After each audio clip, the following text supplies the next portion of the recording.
আজকে একটা মানে আমাদের কাজে এসেছিলি তো সুরজদের কাজে এসেছিলি। কি কাজ না, সুরজের চপ্পলের ফিতা ছিঁড়ে গেছিল, সেইটার কাজে এসেছিলি। কিন্তু আমাদের মানে একটা আলাদা কাজ হয়ে গেলো এখানে।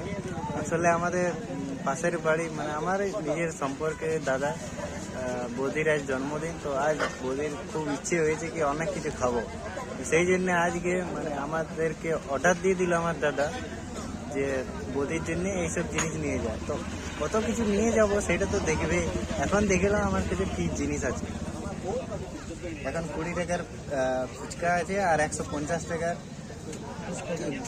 গ্রোসারি দোকানে যেসব জিনিস থাকে সেইগুলো। তো এইসব জিনিস আছে, বলছে আলুটা পড়ে যায় কিন্তু ওইরকম। কিন্তু আমার একটা ফায়দা হইলো, 20 টাকার ফুচকার সাথে আমি একটা ফ্রি শুকা পুরি পেলাম। তো একটু ফায়দা হলো। এইবারে আমরা যাবো মিষ্টির দোকান, মিষ্টি নেবো, অনেক কিছু আর আছে আরো, দেখবে তারপর কি কি করি।